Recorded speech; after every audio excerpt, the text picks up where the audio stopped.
So first of all, the idea is what is the ocular surface? So far, at least in the past, we talk about disease of the cornea or disease of the conjunctiva or disease of the tear film. But today we are dealing with the disease of the ocular surface, which I remind you is a functional unit made of the meibomian glands, the lacrimal gland, the tear film, of course, and the conjunctival and the corneal epithelium. So when something happens to one of these components, then there are consequences for all of this system.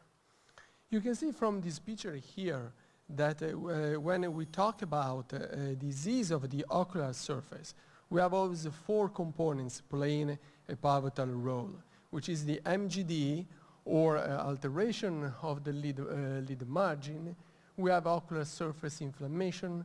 We have an alteration of the quantity or quality of the tears and the ocular surface damages. And as you can see from these arrows here, it means that the mechanism is most of the times is a chronic mechanism.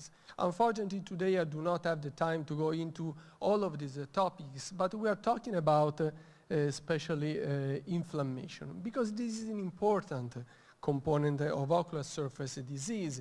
And if you think about all of the ocular surface disease, there is always some form of inflammation.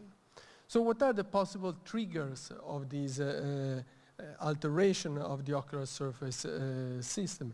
You can see blepharitis, dry eye, of course, refractive, but also cataract surgery. This is something new, but I'm sure that you are experiencing some patients who have problems of ocular surface after otherwise a perfect surgery, and psychiatric conjunctivitis and other ocular surface disease. But very recently it has become clear that also glaucoma therapies, because the chronic instillation of preservatives can be a trigger of ocular surface disease, and therefore can be a trigger of all of those mechanisms that I've shown you before.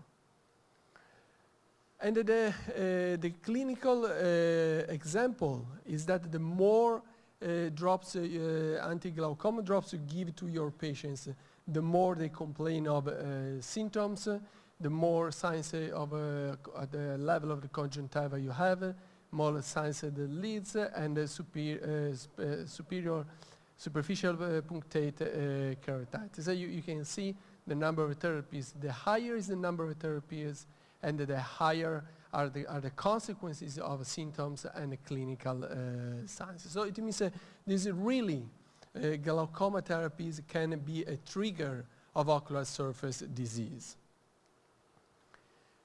The preservatives, we know that are sometimes necessary for our drops. The most common used are shown in this picture here, and in particular benzalkonium chloride.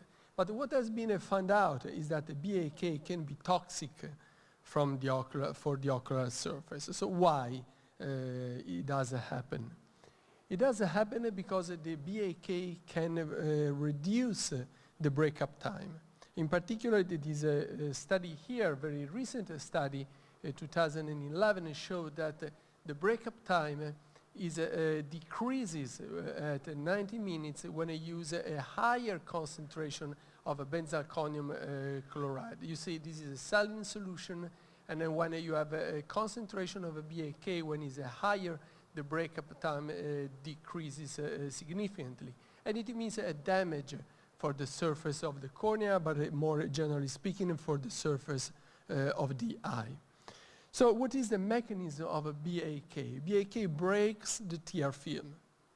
That is the first step of a cascade of events due to the presence of a chronic presence of BAK on the ocular surface. Of course, if you put a drop, nothing happens, but if you put a drop every day, like in the glaucoma patients, you can have this kind of a consequence. So if you break the tear film, you increase the tear film evaporation rate. But if you